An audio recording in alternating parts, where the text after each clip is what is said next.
There's no denying at this point that Shattered Space flopped harder than Boogie 2988 in a diving contest. And many commentators have done an excellent job at pointing out the myriad reasons why. From its uninspired setting to boring dialogue, I cannot give up, to the sheer lack of content, to the fact that it's more Starfield, and most people would rather submit to a temporary coma than have to endure the pain of persisting through the endless cacophony of mediocrity it constantly launches at you. And all of these are valid reasons, but I think one major factor behind not only the absolute failure of Shattered Space, but Starfield itself has been severely neglected: the poor quality of its in-game factions. It's fair game nowadays to say that Bethesda was never a competent dev, but if you look at the historical record, they have produced some truly iconic factions that have gripped fans so much that whole lore communities have emerged in their wake. And without recognizing this reality, we cannot truly understand where Starfield went wrong and how Bethesda can move forward. You see, Bethesda used to understand something fundamental about quality that powered their continued successes. True mastery comes with sacrifice. You cannot be good at everything and produce something that truly stands out above its peers. And so from Morrowind, Todd Howard and his team at Bethesda would set out to master one aspect above all else: world building. Classic Bethesda worlds like Skyrim were elaborately handcrafted piece by piece with such an impressive attention to detail compared to any of its competitors that years later we can't help but come back to them over and over again. And a core part of this formula were the factions that inhabited these worlds. The best Bethesda factions are so distinct and rich with unique detail that they feel like they could not have emerged from any other gaming universe. And probably the best example of this is the Brotherhood. Interplay might have first conceived of them, but Bethesda were the studio that made the Brotherhood truly iconic, and they achieved this by fusing their existing identity with the Wasteland in a way that transformed them into undeniable symbols of the Fallout universe. You see, in the interplay of Fallouts, the Brotherhood were interesting because they were alien. While everyone else was trying to mold the Wasteland to their own ambitions, the Brotherhood were isolated ideologically and literally, hiding out in bases separate from the woes of the world. And the only way to convince them to escape this shell and actually get involved was to appeal to their self-interest. Now don't get me wrong, there's nothing wrong with this. The Interplay Brotherhood is still a compelling faction, but it always felt somewhat out of place thematically. The Wasteland was about the clash of the old and the new, and the Brotherhood in this form just didn't really fit in this picture. That is, until Fallout 3. With this game, Todd Howard and his team transformed the Brotherhood into an unmistakable symbol of the Wasteland at the center of its thematic conflicts. This new Brotherhood was complex, torn between the outdated ideals of a failed society and the new reality of human civilization, and their visual identity reflected this. The Citadel in Fallout 3 is literally wedged between two different worlds. On the one hand, it's a perfect representation of the old Brotherhood, isolated, heavily guarded, and full of hoarded technology. On the other hand, it's a perfect symbol of change. Just like the new Brotherhood, it's stuck in the middle of the Wasteland. And this ability to give factions a distinct and unique identity by fusing them with the very fabric of their worlds is at the core of Bethesda's success since Morrowind. So why am I suggesting Starfield was such a massive divergence? What went wrong? Well, instead of utilizing the nigh unlimited possibilities offered by a space setting to craft factions that reflects the unique nature of interstellar civilization, with Starfield, Bethesda just stole familiar concepts and jammed them into space. Like the US, well, here's the space US, with all its contradictions, corruption,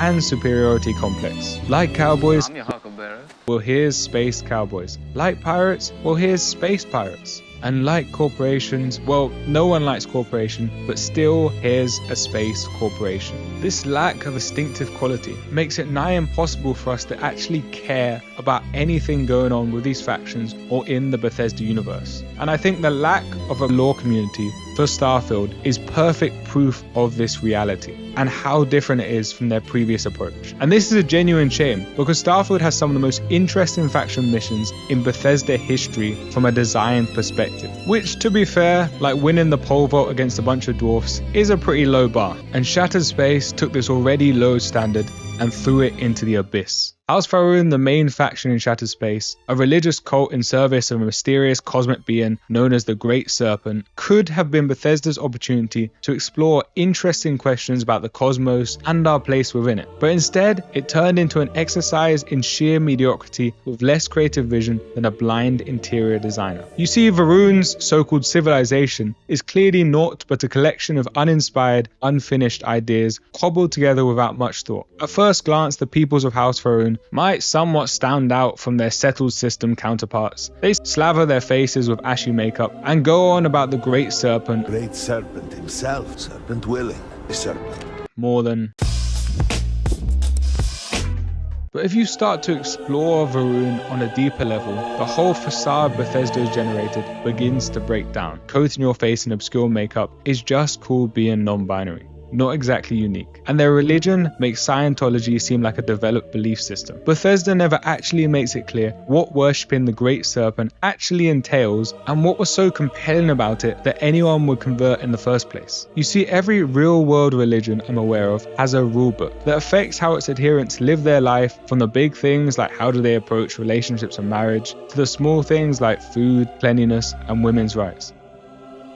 Muslims generally don't eat pork or use interests or drink alcohol. Christians worship using the cross and should do much of what Muslims do, but usually don't. But the worship of the Great Serpent seemingly has no substance to it. And this really matters because, and this is a spoiler, so skip to here if you don't want to know, the major decision you have to make at the end of the DLC only has impact if you care about House Faerun and their religion. To cut a long story short, as soon as we land on Faerun Kai, the home planet of House Faerun, we find out that weeks before, the head of House Faerun, Anasco, launched a risky experiment with a new form of energy known as Vortex, under the pretense of communing with the Great Serpent himself. Unfortunately for him and half of Dazra, the capital of House Faerun, the experiment failed catastrophically, and large parts of the city were destroyed as a result, with those left behind trapped in the vortex between space and time. You, as the chosen one, are charged by the provisional government of House Faerun to stabilize the experiment and rescue Anasco. Once you partially achieve the first objective, remove a force field around the citadel and contact Anasco, you find that, plot twist, the experiment wasn't carried out to reach the Great Serpent, but in order for Anasco to create an army of interdimensional, invulnerable, teleporting soldiers that would enable him to conquer the world. At this point, you're given the choice to go through with Anasco's plan and let Faerun conquer the universe by releasing the soldiers from their life support systems, or to kill all of the soldiers and destroy the citadel to prevent him from resuming his experiment.